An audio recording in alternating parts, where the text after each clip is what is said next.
Hello everybody, welcome back to my channel. मैं हूँ आपकी टेक बहू जो लाती है tips and tricks to make your life simpler and easier. आज हम करने वाले हैं एक quick discussion about the documents required for Canada migration.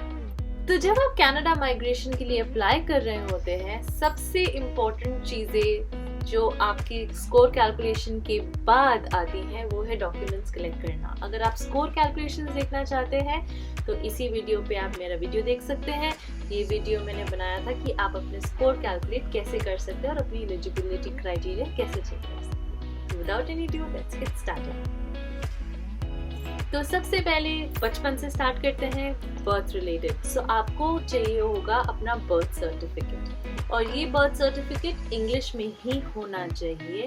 अगर आपके पास इंग्लिश में नहीं है तो आपको इसको प्रॉपर्ली ट्रांसलेट कराना चाहिए। तो अगर आपका प्लेस ऑफ बर्थ इंडिया भी नहीं है तो कोई डिफरेंट लैंग्वेज में भी हो सकता है। अगर हिंदी में है तो any scenario it has to be in English. तो इसी को रजिस्टर्ड जगह से ही ट्रांसलेट करवाइएगा।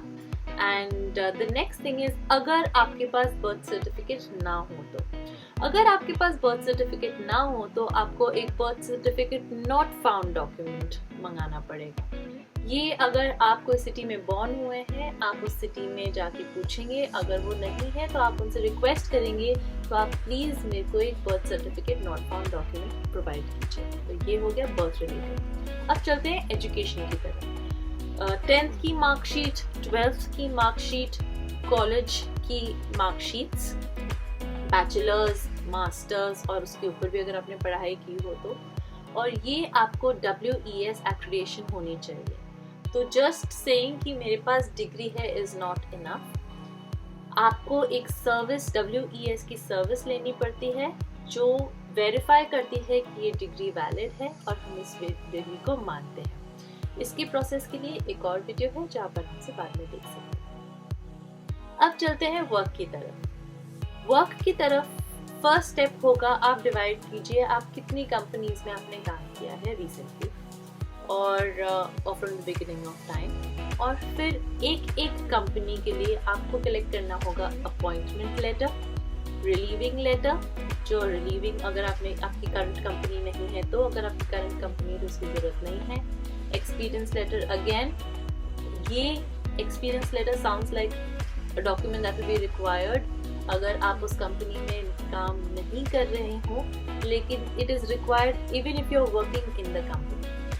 और एक्सपीरियंस लेटर के जो कंटेंट्स होते हैं वही डिसाइड करता है कि आपका वर्क कोड क्या होता है। तो उस हिसाब से आपको ये एक्सपीरियंस लेटर बनवाना पड़ता है। फॉर्म 16, जितने साल आपने काम किया है उतने साल के आपके फॉर्म 16 चाहिए, और सैलरी स्लिप्स चाहिए होती है latest, that is the past 6 months। तो आप उसे भी हैंडी रखेंगे for every company you worked with. Salary slips is more relevant for the company you worked in last or you're working in currently। तो ये वर्क का हो गया। चलते हैं IELTS की तरफ। उसके अंदर आपको स्कोर शीट चाहिए होगी, फाइनल जो मार्कशीट आपको मेल पे आती है जिसमें आपके सारे बैंड्स और फाइनल बैंड होता है वो आपको ज़रूरत होगी। अब चलते हैं पुलिस वेरिफिकेशन, PCC जिसको बोलते हैं। उसके अंदर आप जहाँ पे 6 महीने से ज़्यादा रहे हैं इन द पास्ट 10 years, उस जगह से आपको पुलिस क्लियरेंस सर्टिफिकेट चाहिए होता है, PCC। ये सर्टिफिकेट यही होता है कि वहाँ की जो लोकल अथॉरिटी होती है पुलिस, वो आपको एक सर्टिफिकेट देती है बोल के कि आपका कोई क्रिमिनल रिकॉर्ड नहीं रहा। तो लास्ट 10 years और आपने जहाँ 6 महीने से ज़्यादा, अगर आप इंडिया में लास्ट 10 years में डिफरेंट सिटीज़ में भी रहे हैं तो भी आपको ये डॉक्यूमेंट भेजना ज़रूरी है। नेक्स्ट चीज़ आपको ध्यान रखने की ज़रूरत है कि PCC की वैलिडिटी होती है। कुछ कंट्रीज़ में 3 months की होती है, इंडिया में 6 months की होती है।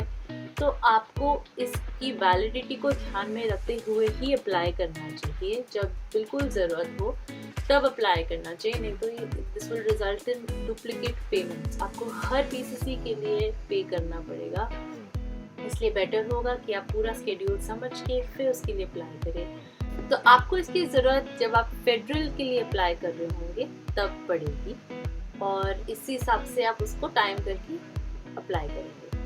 नेक्स्ट चीज़ है मेडिकल प्रूफ। ये आपको फेडरल के लिए ही चाहिए और इसका एक स्टैंडर्ड प्रोसेस होता है। अगर आपकी कोई एग्जिस्टिंग एलिमेंट्स होती है, फॉर एग्जांपल टीबी, तो आपको उसको बहुत क्लियरली बोलना पड़ेगा इन एडवांस, क्योंकि this medical examination is basically done for the government of Canada to assess कि आप जब आएंगे तो हमें आपका क्या क्या कवर करना पड़ेगा। कोई बहुत बड़ी चीज़ कवर करनी पड़ेगी, तो बेसिकली थोड़ा बहुत आपको उनको एक आइडिया देना होता है कि आपकी क्या मेडिकल हिस्ट्री रही है, बिकॉज दे आर सेइंग कि हम आपका ध्यान रखेंगे जब आप हमारी कंट्री में आएंगे। फिर चलते हैं फंड्स की तरफ। एग्जैक्ट प्रूफ ऑफ फंड्स क्या क्या एप्लीकेबल है वो आप इस वेबसाइट पे देख सकते हैं, और ये डिपेंड करता है आपके फैमिली मेंबर्स के नंबर पे। अगर आप 2 लोग हैं, अगर आप 1 हैं, अगर आप 4 हैं, अगर आप 3 हैं, ये वैल्यू कितना अमाउंट आपको दिखाना है ये चेंज होता रहता है। तो ये प्लीज़ जाके वेबसाइट पे पहले चेक कीजिए। जो भी मनी हो आपको उसको एफडीज में डालना चाहिए, क्योंकि एफडीज का मतलब ये होता है कि आप उसको हाथ में लगाते हैं। It is better than showing it in your current account. आप उसको एफडी बना के साइड पे रख सकते हैं और आप उसको उसमें दिखा सकते हैं। लास्ट 6 मंथ्स की बैंक स्टेटमेंट्स भी बहुत ज़रूरी है, जिसमें अकाउंट नंबर क्लियरली विजिबल हो, और अकाउंट की स्टार्टिंग ओपनिंग डेट बहुत ज़रूरी होती है, और current balance of the account बहुत इंपॉर्टेंट होता है कंसिडरेशन के लिए, और average balance for the past 6 months देखा जाता है। इसीलिए मैं आपको कह रही थी कि अगर आप एफडीज बना लें तो बहुत चीज़ें सॉर्ट आउट कर लेता है। तो जितना भी अमाउंट आपको दिखाना होता है फर्स्ट इनिशियल डेज में उसकी एफडीज बना के आप स्टोर करें। फिर आती है फॉर्म्स की बारी। तो बहुत सारे फॉर्म्स होते हैं जो ऑनलाइन भरने होते हैं, लेकिन मैंने यहाँ आपके स्नैपशॉट्स डाले हुए हैं आपके लिए। एडिशनल फैमिली इंफॉर्मेशन, ये डेट ऑफ बर्थ, क्या करते हैं, basic marital status, relationship, place of birth, ये सारी इंफॉर्मेशन है, प्रेजेंट एड्रेस। फिर आता है background declaration which is the addresses, work history, study history. फिर आता है ट्रैवल डिटेल्स का डॉक्यूमेंट। इसके अंदर होता है कि आप कितनी बारी कहाँ गए थे, कौन से डेट से, और ये specifically keeping in mind PCC होता है कि आपने कोई क्रिमिनल ऑफेंस तो नहीं किया है, इसीलिए होता है।